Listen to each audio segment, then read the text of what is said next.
Hey, what's up? We got people here already. So it is late on Tuesday night, and I'm recording an episode of the podcast, which, by the way, the podcast is back. So if you didn't know, go to homestudiocorner.com/podcast or just search for me and the uh, iTunes podcast thing, and it'll show up. I will have it on Stitcher and Spotify eventually.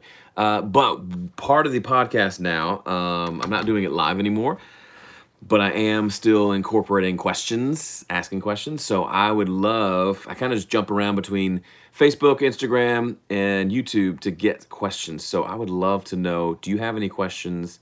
My finger feels huge right here. Any questions that you'd like me to cover on the podcast? I'll record it right now so you'll get your answer, but then it'll be on the podcast as well. What's up, AP530? Recording podcast episode, and I'm to the Q&A section. I need like maybe two questions. So if you need ideas, the topic for the podcast is recording, kind of talking through my kind of general practice ideas for recording technique, things like that. Compression settings for drum machine track. I don't know if I would compress them too much. I'd go a slow attack. How's it going? How's the room up there for mixing and recording? It's been good. It's been good. Well, that's my big hand in the way. RD, what's up, Joey? RD Music has a question on the way. Oh, hi, Adele. Not Adele. Adele Carrillo. Is it Adele? Adele Carrillo. I took Spanish watching here from Alameda, Cotabato, Philippines. So help me understand something. Philippines. I know where it is, but there also tends to be a fairly was it a Spanish territory at one point? Because there seems to be a lot of like kind of Hispanic names coming. Anyway, sorry, I am completely ignorant. Hi Joe, my first time these chats. What's up, Angel? We got a lot of my. Oh no! Oh no! Oh no! Oh no! Oh no! Oh no! Hold on.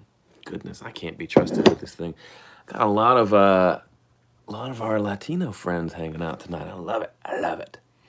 Me gusta.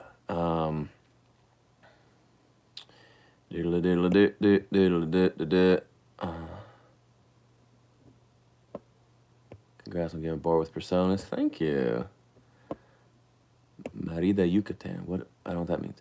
My friend is Studio One artist, and it was super easy to work with. Dude, Studio One is the jam. All right. So I'm looking for questions. I need a couple questions for the podcast. See this mic? Doink. Recording a podcast. I'm stopped to come get questions from you.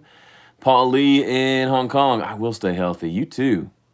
You're closer to the craziness than I am, although it feels like it's getting crazy here as well.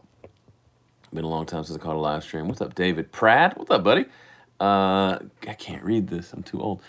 First time I've ever been able to catch one of your live streams. It's almost 4 a.m. Well, good. I'm going to keep it short.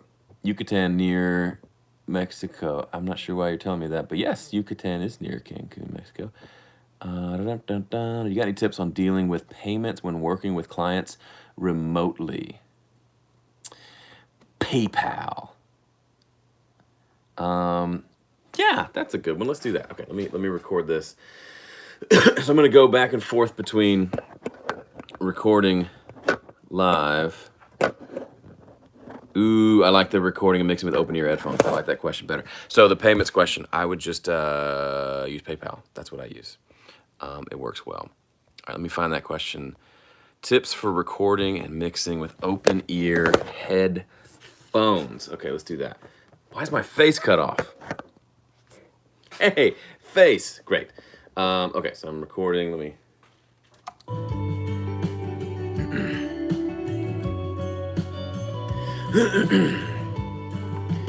All right, we've made it to the Q&A portion of the podcast, and this week questions are coming from my good friends over on YouTube. So I'm streaming live on YouTube right now as we speak. I know I told you this wasn't a live podcast, but then I realized, shoot, I need questions, and what better way than to go to my biggest audience, which is be the YouTubes, and get questions from them.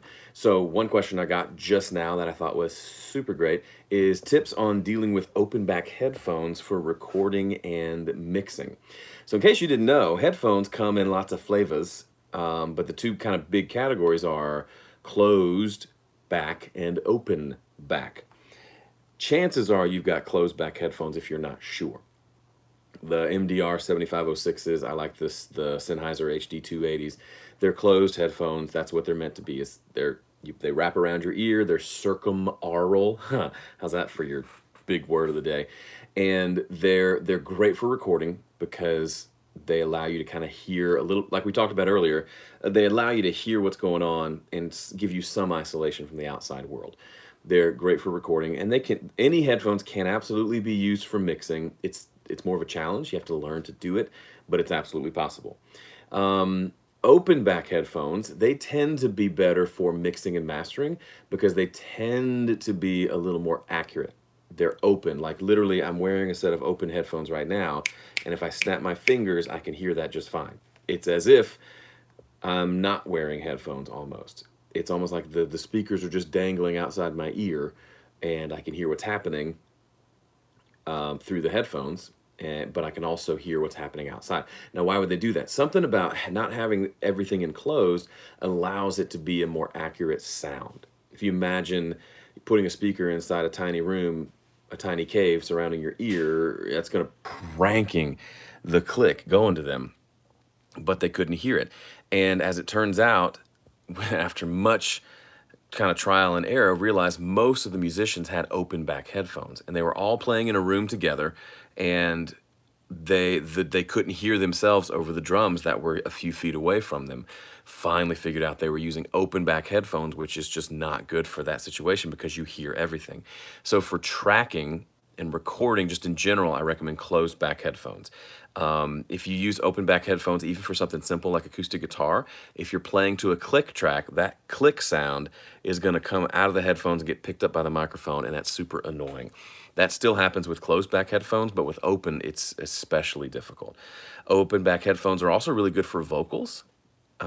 If you don't have the click track playing, sometimes it's hard for singers to sing with closed back headphones. And so open back can be a nice change of pace for them. I will track vocals here in this chair with these open back headphones sometimes, and it works really well. All right, sorry, I lost the connection there for a second. That was a good question. I'm going to go pull another one. Man, I do not like this app.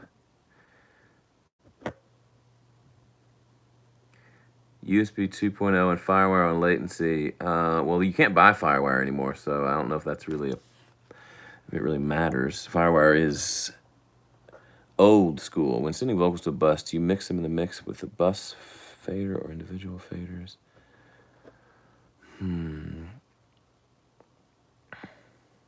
Okay, that's Pablo. I like yours. That's just a good one. Let me go in here and punch myself in. And this will be the last question. This is back headphones. This episode's gone long. Back headphones sometimes, and it works really well. All right, I got one more question. Pablo here on the stream, and I've managed to zoom in on my face. Sorry to everyone who had to endure that. Pablo says, how likely is it that you would only use PreSonus plugins to mix and master? That's a great question because I don't have to answer that theoretically. If you've listened to music that I've released, I mean, honestly, my own music or stuff that I've produced, it has been mixed 100% with PreSonus plugins. And up until the last one or two, it had been mastered using 100% PreSonus plugins. The only thing I've added is I bought the FabFilter Pro L2 limiter, which is a fantastic limiter. Works better for mastering than kind of the stock limiter that comes with Studio One. But other than that, I've been using, now caveat to that, I use the Fat Channel a lot, and I do have the Fat Channel collection, which is more than just the 3 compressors and 3 EQs that you get in Studio One Pro out of the box. So it's an add-on that's maybe 150 bucks. They gave that to me for free. Because well, now I work for them, so I get it all for free. Yeah, PreSonus. But part of me is not that I'm against it. I had a bunch of Waves plugins back in the day. I just like simplicity. And when you only use stock stuff, you end up, if you upgrade your computer or change computers, you don't have to install a bunch of stuff because it's all right there. Also, if you can't get good mixes with the stock stuff, the problem is you're mixing, not the stuff. Other than that, if you can get good mixes and you just choose to use fancier plug-in bundles, go for it. Have fun. But just know that those aren't the be-all, end-all. They're a piece of the puzzle, and they are fun, and they can sound great. But also, if you don't hone your mixing skills, then upgrading the plugins won't do you too much good. All right, that's it for this episode of the podcast. Thanks so much for listening and subscribing. If you would, go to the whatever you're listening on and click the thing to leave a review or even just a star rating. Give me 2 stars if you think it's a 2-star podcast. But if you think it's a 5-star podcast, hit me up with that 5-star review. That would be much appreciated. But honestly, I don't really care. I'm just glad you're listening. Hit me up with an email or on the social medias if you have any feedback for me or questions or anything else that you think I need to hear. All right, that's it from me. See ya.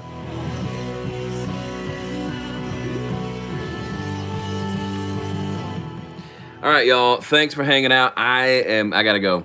I gotta edit this thing down and get it rendered because it is 11 o'clock my time. I took a little too long on this episode, but it'll be fun. It'll be up on tomorrow, Wednesday. So make sure you're subscribed to the old podcast. I'll see you later.